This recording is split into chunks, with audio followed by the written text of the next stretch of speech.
La réalité de l'Évangile proclamé ici dans ce chant, nous étions perdus mais Jésus nous a sauvés. Eh bien, ce message que nous partageons maintenant, je vous garde quelques minutes encore alors que les baptisés se préparent avant de revenir et je voudrais partager avec vous ce message. Lire dans la Bible le message de la parole de Dieu et dans le livre des Actes des Apôtres, au chapitre 2, nous lisons ensemble un texte qui nous parle de l'annonce de la parole de Dieu. On l'a entendu tout à l'heure dans un des témoignages. Ceux du peuple de Jésus, les Juifs, l'ont persécuté. Et l'apôtre Pierre, qui lui-même, à ce moment-là, était touché dans son cœur par l'amour de Jésus, par la grâce de Dieu qui avait été tendue vers lui pour le sauver, va être utile entre les mains de Dieu maintenant pour être le prédicateur de cette bonne nouvelle-là. Quiconque croit en Jésus sera sauvé. Alors il se lève vers ce peuple, son peuple, et il leur dit, « Mes frères, qu'il me soit permis de vous parler en toute franchise au sujet du patriarche David. Il est mort, il a été enseveli et son tombeau existe encore aujourd'hui. Or, il était prophète et il savait que Dieu lui avait juré par serment de faire surgir le Messie, un de ses descendants, pour le faire asseoir sur son trône. C'est donc la résurrection du Christ qu'il a prévue et annoncée, en disant qu'il ne serait pas abandonné au séjour des morts et que son corps ne connaîtrait pas la décomposition. C'est ce Jésus que Dieu a ressuscité, dira Pierre. Nous en sommes tous témoins. Et cet après-midi, c'est ce que les baptisés ont fait. Ils vous ont dit, mais Jésus est vivant, il a touché mon cœur. Ce Jésus que Dieu a ressuscité est venu dans ma vie, j'en suis témoin. Élevé à la droite de Dieu, Jésus a reçu du Père le Saint-Esprit qui avait été promis et il l'a déversé comme vous le voyez et l'entendez. On était au temps de la Pentecôte. David en effet n'est pas monté au ciel, mais il dit lui-même, le Seigneur a dit à mon Seigneur, assieds-toi à ma droite. C'est-à-dire Jésus-Christ est mort, crucifié, il est ressuscité, et puis il y a ce qu'on appelle, que vous connaissez, l'ascension, avec ce jour qui est férié dans nos calendriers. Jésus s'est élevé, l'ascension. Il est allé au ciel et il s'est assis à la droite de Dieu le Père. Et il règne aujourd'hui, il est vivant, et il vient dans nos cœurs par le Saint-Esprit si nous croyons en lui. Que toute la communauté maintenant d'Israël sache donc avec certitude que Dieu a fait Seigneur et Messie et Sauveur, ce Jésus que vous avez crucifié. Donc Pierre est en train de s'adresser là à ses compatriotes juifs. Ce Jésus que vous avez crucifié est maintenant ressuscité et assis à la droite de Dieu le Père. Et après avoir entendu ce discours, dans toute cette foule, ils eurent le cœur vivement touché. Et ils dirent à Pierre et aux autres apôtres qui étaient là, tous ceux qui annonçaient la bonne nouvelle, « Frères, que ferons-nous maintenant ?» Et Pierre leur dit, « Changez d'attitude, repentez-vous littéralement, et que chacun de vous soit baptisé maintenant au nom de Jésus-Christ pour le pardon de vos péchés. Et vous recevrez le don du Saint-Esprit. En effet, la promesse, elle est pour vous et pour vos enfants, pour tous ceux qui sont au loin, en aussi grand nombre que le Seigneur notre Dieu les appellera. » Et cet après-midi, le Seigneur vous appelle, nous appelle tous à venir à lui. Par beaucoup d'autres paroles, il rendait témoignage, il les encourageait en disant « Sauvez-vous de cette génération pervertie. » Et vous le savez comme moi, il n'y a rien de nouveau sous le soleil. Et aujourd'hui, dans la génération dans laquelle nous vivons, une génération bafouée, pervertie, où il y a de la corruption, de la méchanceté, de l'impudicité, du mensonge, de l'hypocrisie, du meurtre, le Seigneur nous lance à tous cette même parole, sauvez-vous de cette génération. Mais comment ? Sauvez-vous de cette mentalité, de cet état d'esprit. Mais comment ? Comment ? Là, l'apôtre Pierre a donné la clé, la solution. Venez à Jésus. Ce message qui a retenti dans tous les témoignages, quels qu'ils soient, pourtant des témoignages divers et variés, on l'a vu, avec des expériences différentes, des parcours de vie différents, qui nous montrent à tous que Jésus veut sauver, quelle que soit la personne, et que nous sommes tous concernés par cet appel qui nous dit « Viens à moi ». Jésus a dit « Venez à moi, vous tous qui êtes fatigués et chargés, je vous donnerai du repos ». Le vrai repos, il est en Jésus. Il est en Jésus. Maintenant, c'est un choix que chacun peut faire, devant lequel chacun est confronté. Personne n'est obligé, mais il y a l'appel de Jésus qui résonne. Jésus qui peut faire ce que personne d'autre ne peut faire. Alors je voudrais, en quelques minutes, analyser avec vous un versant de ce texte que nous venons de lire. Bien sûr, vous l'avez vu, il y a un parallèle avec les baptêmes que nous avons vus. Là, l'apôtre Pierre, envoyé de Dieu, leur a dit, voilà ce que Dieu vous demande, puisque vous posez la question. Ils ont posé la question, que devons-nous faire ? C'est que vous vous repentiez, et que vous soyez baptisés, et que vous le fassiez pour le pardon de vos péchés, parce que Jésus pardonne. Et il y a une promesse pour vous, il y a une espérance pour chacun d'entre vous. Ici, cet après-midi, on a tous été témoins de ces engagements, de ces baptêmes, et vous avez bien vu, on les a baptisés, mais après qu'ils aient témoigné, et le baptême vient en conséquence d'une expérience réelle avec Jésus-Christ, qui les a amenés eux-mêmes à confesser, à déclarer « Je choisis Jésus-Christ, je me repens, j'ai besoin de lui, je lui donne ma vie ». C'est donc la foi qui doit amener au baptême, et non le baptême qui doit être fait sans qu'il y ait de réelle foi ou de réelle expérience avec le Seigneur Jésus-Christ. Ici, l'apôtre Pierre parlait à cette foule, les gens étaient pour certains dans l'ignorance, pour d'autres n'étaient pas totalement ou réellement conscients. Mais il leur a dit, regardez ce Jésus, c'est vous qui l'avez crucifié. Et bien sûr, ça les a heurtés, ça les a dérangés. Et vous savez, quand on dit cela, aujourd'hui, ça heurte parfois, ça dérange. Jésus est mort à la croix pour nos péchés, ça dérange. Et beaucoup disent, mais justement, mais ce n'est pas moi qui ai crucifié Jésus, je n'étais pas là à l'époque. Vous savez, c'est un petit peu ce qui s'est passé aussi. Ils étaient là et parmi eux, plusieurs ont pu dire, penser, mais moi, je n'avais pas la lance qui l'a crucifié, ce sont les Romains qui ont crucifié Jésus. Et les Romains, eux, beaucoup ont dit, mais non, c'est le peuple de Jésus, ce sont les Juifs qui l'ont crucifié, parce que c'est eux qui ont dit, relâche le brigand Barabbas et crucifie Jésus, celui qui se dit pour fils de Dieu. Et on se rejette la pierre. Et là, l'apôtre, le serviteur, Pierre, serviteur de Dieu, met tout le monde d'accord.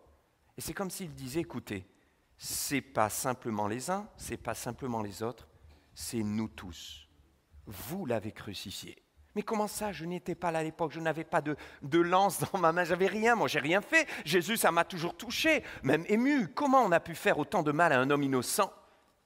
Et c'est là que, la parole de Dieu nous rappelle, nous explique, nous enseigne que quand Jésus-Christ est allé à la croix, en réalité, personne ne lui a pris la vie car il faisait ce qu'il voulait. Il dira lui-même, tout pouvoir m'a été donné dans le ciel et sur la terre. Vous savez, si Jésus avait voulu, il aurait claqué des doigts et il y aurait eu des milliers d'anges qui venaient pour le libérer. Mais il dira, personne ne me prend la vie, même pas ceux qui m'ont attaché, qui m'ont pris, qui m'ont ligoté, qui m'ont frappé. Mais c'est moi qui l'offre pour le pardon des péchés de l'humanité. En réalité, qui l'a crucifié ? C'est nous tous, mes frères et sœurs, mes amis. Il est mort à la croix pour tes péchés. Il est mort à la croix pour mes péchés. Il est mort à la croix pour nos péchés. Il est mort à la croix à cause de nos péchés. Et pourquoi l'a-t-il fait ? Parce qu'il nous aime. Parce qu'il vous aime. Et on n'obtient pas le pardon des péchés par une religion, par des bonnes actions. Quand bien même vous en feriez beaucoup, jamais vous ne pourriez payer le prix de votre salut. Alors Jésus l'a fait à votre place. Et ce que vous avez à faire, c'est de croire en lui. C'est de vous confier en lui. Quiconque croit en lui aura la vie éternelle. Voyez-vous, parfois c'est dur d'être mis en face de la vérité et de l'accepter. Mais c'est là que se trouve le chemin de la liberté. Et la première chose que cet homme a fait en expliquant, en proclamant l'évangile, c'est mettre toute cette foule devant la vérité. Et la vérité, c'est que tous étaient coupables, en clair, de la crucifixion de Jésus-Christ. La deuxième vérité, c'est que nous avons tous besoin du Seigneur Jésus-Christ et de son sang qui a coulé à la croix pour être pardonnés de nos péchés. Et cet après-midi, le Seigneur nous met aussi devant la vérité. Premier point. Pour qu'il y ait une bonne nouvelle, celle qui est annoncée aujourd'hui, la bonne nouvelle signifie évangile, gospel, c'est l'évangile, la bonne nouvelle, il faut d'abord accepter la vérité de la mauvaise nouvelle. Il y a une mauvaise nouvelle, c'est que tous sont péchés et sont privés de la gloire de Dieu. Ça a été très bien expliqué dans les témoignages, que ce soit ce que certains appellent un petit péché, que ce soit des pensées. En réalité, notre nature est attachée au péché. C'est comme un arbre empoisonné. Vous pouvez couper les branches, mais il y aura toujours la racine. Et au-delà des péchés qui se voient, notre nature est entachée par le péché et elle a besoin d'être transformée, purifiée, lavée et changée par l'amour de Dieu. Es-tu prêt, es-tu prête cet après-midi juste à entendre et accepter cette vérité pour toi aussi être conduit sur le chemin de la liberté? Car dans cette vérité, il y a quand même un encouragement, une espérance. Tous sont péchés, mais nous sommes gratuitement déclarés justes par sa grâce, par le moyen de la libération qui se trouve en Jésus-Christ. Quiconque dit « c'est vrai Seigneur », je vais être vrai, je vais être authentique, je suis pécheur, j'ai besoin de ta grâce, eh bien il va être déclaré juste. Parce que c'est par la grâce de Dieu, c'est un cadeau de Dieu qui voit ton humilité et ton acceptation de la vérité. Regardez ce qu'il est écrit aussi dans Romains chapitre 6, verset 23. Le salaire du péché, c'est la mort. Mais le don gratuit de Dieu, c'est la vie éternelle en Jésus-Christ notre Seigneur. Puisque nous sommes tous pécheurs, sans pardon du péché, notre destinée, c'est la mort. Nous sommes condamnés à mort. Mais il y a un don gratuit, un cadeau gratuit, et c'est la vie éternelle. Et ce cadeau, ce don gratuit, c'est ce que Jésus-Christ a fait en donnant sa vie sur la croix si nous l'acceptons. Jean 6, 45, ils seront tous enseignés de Dieu. Toute personne qui a entendu le Père et s'est laissé instruire, vient à moi, dira Jésus. Il vient à moi. Il y a une parole de Dieu qui retentit en cet après-midi. Et le Seigneur te dit, viens à moi. La vérité, premier point, accepter la vérité. Ces gens qui ont été là ce jour-là, qui ont entendu ce discours, ont eu leur vie bouleversée, transformée pour toute la suite de leur existence. Mais pourquoi ? Parce que d'abord, ils ont été confrontés à la vérité et ils ont accepté cette vérité. Et puis, cette vérité les a amenés à s'interroger. Et on l'a lu ensemble. La Bible nous dit, en entendant cette vérité, en l'acceptant, ils eurent le cœur vivement touché. Cet après-midi, j'aimerais vous le dire, on n'est pas dans une scène de théâtre, on n'est pas dans quelque chose de calculé, préparé pour manipuler, rien à voir. Dieu parle au cœur, Dieu touche les cœurs. Et quand cet homme parle de Jésus, parle de la croix, parle de la résurrection, parle de notre nature qui ne peut pas s'en sortir sans lui, il est en train de dire, Jésus cherche ton cœur. Parce que Jésus, quand il donne sa vie, il veut te sauver tellement il t'aime de tout son cœur. Et cet après-midi, vraiment mon désir, c'est que vous soyez touchés dans votre cœur. Ces gens eurent le cœur vivement touché. Alors ils ont dit, mais qu'est-ce qu'il faut faire ? Qu'est-ce qu'on doit faire ? Vous savez, le cœur, dans notre corps, c'est ce qui nous donne la vie. Si votre cœur s'arrête de battre, vous perdez la vie. Et Jésus a dit, je suis le chemin, la vérité, la vie. Il dira aussi dans Jean chapitre 11, je suis la résurrection et la vie. Il dira, quiconque vient à moi aura la vie éternelle, dans Jean chapitre 6. Ainsi, si vous voulez que votre cœur spirituel se remette à battre, il vous faut Jésus-Christ. Confrontés à la vérité, ils ont accepté et leur cœur a été vivement touché parce qu'ils ont été honnêtes. C'est comme si, spirituellement, leur cœur s'était remis à battre. Et cet après-midi, vous savez, le Seigneur, avec grande simplicité, en vous exposant ce qu'il a fait pour vous, en vous parlant de son amour, même si on ne comprend pas tout, même si on ne retient pas tous les versets, même si vous dites « moi, je n'ai jamais prié » ou « je ne sais pas trop, c'est étranger à moi », si simplement votre cœur se laisse toucher, alors vous allez retrouver la vie. Vous allez trouver la vie en Jésus-Christ. Il va vous donner la vie spirituelle. Vous savez, ce mot « vie », il a dans la langue littérale dans laquelle la parole de Dieu a été écrite dans le Nouveau Testament grec, il a 3 significations. Bios, c'est la vie physique, vous respirez, vous marchez, vous faites du sport. Le bios. Psyché, c'est la vie psychique. Et puis zoé, c'est la vie spirituelle. Et quand Jésus dit « Je suis la résurrection et la vie, je vous donnerai la vie et la vie en abondance, je vous donnerai la vie éternelle », il parle de cette vie spirituelle. C'est pour ça qu'il y a des gens qui ne comprennent pas, qui disent « Mais je suis en vie, pourquoi il parle, le pasteur, de retrouver la vie ?» Mais mon ami, tu peux manger, tu peux travailler, tu peux avoir des biens, de l'argent, une notoriété, tu peux avoir aussi un statut dans la société. Si ton cœur spirituel ne bat pas, tu n'as aucune vie et tu es mort spirituellement.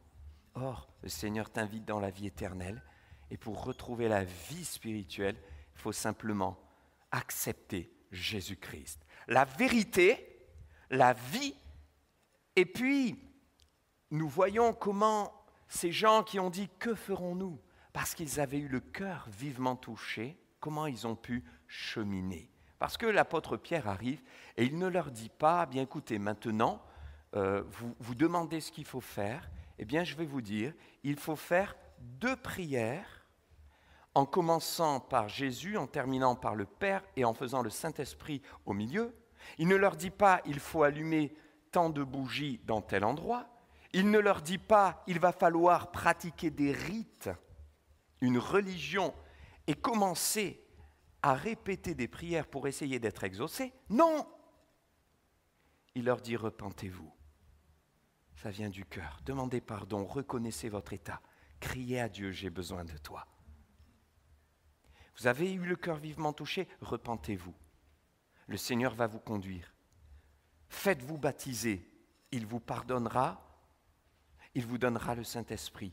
Remarquez, il est en train ici de décrire un chemin avec lequel ou sur lequel le Seigneur veut marcher avec chacun d'entre nous et voulait marcher avec eux. Autrement dit, Pierre, de la part de Dieu, a annoncé la bonne nouvelle et eux, ils ont écouté. Il y a la part de Dieu qui annonce la bonne nouvelle. Cet après-midi, Dieu a permis que vous soyez là et au travers des modestes personnes que nous sommes, avec toutes nos maladresses, nos défauts, mais Dieu permet que vous entendiez la parole de Dieu. Ça, c'est la part de Dieu. Eux ont écouté. Vous écoutez, c'est votre part. Le Saint-Esprit, c'est la part de Dieu, les a interpellés. C'est la part de Dieu. Et eux ont accepté la vérité. C'était leur part. Vous voyez, il y a la part de Dieu, leur part. La part de Dieu, leur part. Et en permanence, il y a un pas de Dieu et un pas de l'homme. Un pas de Dieu, un pas de l'homme. Ce que Dieu veut faire, c'est cheminer avec toi. Et quand leur cœur a été vivement touché grâce à l'œuvre de Dieu, c'est le Saint-Esprit qui a touché leur cœur, c'est eux qui ont dit « Que devons-nous faire ?» C'était à eux maintenant de réagir, de poser la question, de chercher. La Bible dit, et on l'a entendu dans un verset de témoignage tout à l'heure, « Cherchez et vous trouverez. Demandez et l'on vous donnera. Frappez et l'on vous ouvrira. » Frappez à la porte. Donc il y a en permanence ma part, la part de Dieu. Et quand ils ont demandé « Que devons-nous faire ?» C'était leur part. Eh bien, la part de Dieu a été de répondre à cette question et de les inviter sur le chemin de la droiture, de la justice et de la vérité. Eh bien, maintenant, il vous faut vous repentir et vous faire baptiser. Mais qui allait le faire? Ce n'était pas la part de Dieu. C'était à eux de se repentir, c'était à eux de se faire baptiser. Dieu ne vous forcera jamais. Mais dans votre vie de foi, si vous voulez retrouver la vie, sachez qu'il y aura toujours la part de Dieu, mais votre part.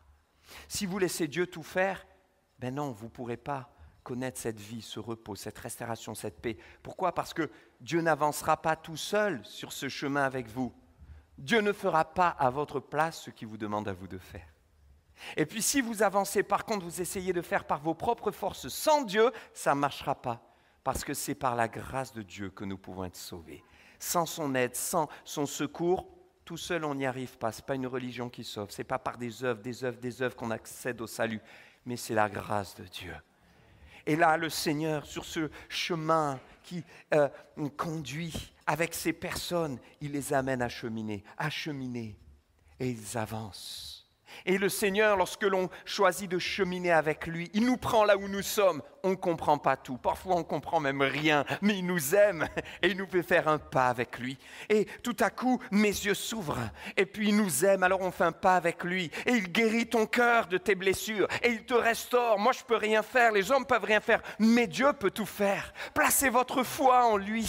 Et le Seigneur console, guérit, restaure, travaille en profondeur. Il peut faire ce que l'homme ne peut pas faire. Il peut tout faire pour toi. Crois en lui. Aie confiance en lui en cet après-midi. L'appel de Dieu retentit dans les cœurs parce qu'il vous aime. Alors, je termine. On a vu ces 3 points. Ils ont accepté la vérité. Ils ont choisi la vie. Et ils ont commencé à marcher sur ce chemin. Jésus dira, « Je suis le chemin, la vérité et la vie. Nul ne vient au Père qu'en passant par moi. » Vous voulez connaître Dieu, vous voulez une grâce de Dieu, une intervention de Dieu. Il y a des gens qui disent, j'aimerais bien que Dieu pense à moi, ait un regard sur moi, me guérisse ou m'ouvre une porte pour le travail, j'aimerais bien. Vous voulez vous approcher de Dieu, vous voulez connaître Dieu, il faut passer par Jésus-Christ. Et vous allez dire, mais comment? Il est où Jésus? On lui parle où? On lui parle comment? Dans votre cœur. Ça commence par le cœur. Vous placez votre foi en lui, ça veut dire quoi? Vous fermez les yeux, vous ne savez pas où il est, mais vous croyez et vous lui parlez. Comment? Quelle phrase? Quelle prière? Pasteur, donnez-moi des prières à réciter. Non, votre cœur. Parlez avec votre cœur. Dites-lui avec vos mots, Jésus, j'ai besoin de toi. Jésus, voici ma vie, je ne sais pas parler, je ne sais pas par où commencer, je veux croire que tu es là. Viens toucher mon cœur. Viens me guérir de mes blessures. J'ai besoin de toi, j'ai des angoisses, si tu pouvais m'aider, je veux croire en toi. Tu vois aussi ce que j'ai vécu dans le passé qui me poursuit encore. Aide-moi. Jésus, j'ai compris que moi aussi je suis pécheur comme les autres. Pardonne-moi, purifie-moi. Et la promesse de Dieu est extraordinaire et elle est certaine. Celui qui croira en moi, dit Jésus, aura la vie éternelle. Et si vous vous approchez, que vous dites, Seigneur, je te demande pardon, son sang précieux vous purifie de tout péché. Et Dieu est fidèle et juste pour vous pardonner de toute iniquité, quel que soit ce qui s'est passé. Je voudrais simplement vous inviter à vous recueillir avec moi dans le silence quelques instants, invitant l'équipe de louange à venir. Quelques instants où on laisse dans le silence, en tout cas je vous y invite, chacun est libre, et la parole de Dieu descendre dans le cœur, réfléchir à ce qu'on a partagé. Dieu vous aime et Dieu vous connaît mieux que quiconque.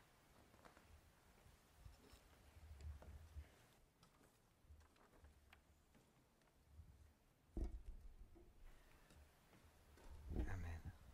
Gloire à Dieu. Et pendant ce beau cantique qui va être pris, je vais simplement vous inviter à laisser la parole de Dieu vraiment s'imprégner dans vos cœurs. Et pourquoi pas à lui parler, voilà, dans votre cœur. Vous savez, on peut parler à Dieu, il entend tout. La Bible dit qu'il entend même la voix des larmes. Il n'y a que Dieu. Et je vais simplement prier. Alors que la musique commence, je vais prier pour ceux qui veulent vraiment s'approcher de Jésus, qui est le seul chemin, la vérité, la vie. Et si vous le désirez, je vais faire quelque chose, je vais prier pour vous, mais je vais vous demander, dans votre cœur, et pas forcément visiblement, là, pas devant tout le monde, mais dans votre cœur, faites cette démarche, faites cet acte de foi, dites-le, ouais Jésus, je veux essayer. Jésus, je veux te connaître. Jésus, je veux me révéler à toi. Et vous répondez à cet appel dans votre cœur. Dieu seul le voit. Merci Seigneur pour toutes les personnes qui, dans leur cœur, ont répondu à cet appel. C'est vrai que tu ramènes de la mort à la vie spirituelle, et tu donnes une espérance. Je te prie pour tous ceux qui, dans leur cœur, ont fait cette démarche, ceux qui sont blessés, brisés, ceux qui sont loin de toi et qui ont besoin du pardon de leurs péchés. Merci de nous avoir tant bénis cet après-midi avec ces témoignages et d'avoir rendu notre cœur si heureux de ces engagements, parce que nous savons, et ta parole nous le dit, que dans le ciel, il y a beaucoup de joie. Lorsque un pécheur se repent, il y a la joie dans le ciel. Lorsqu'une personne s'engage avec toi, et aujourd'hui, ce n'est pas une, mais 4 personnes qui ont confessé que Jésus-Christ est leur Sauveur et leur Seigneur. Merci Seigneur, à toi la gloire, parce que tu vas aussi bénir les amis, la famille, toutes les personnes qui sont venues. Tu as une bénédiction particulière pour chacun. À toi l'honneur, à toi la gloire, toi qui es le chemin, la vérité et la vie. Amen. Amen.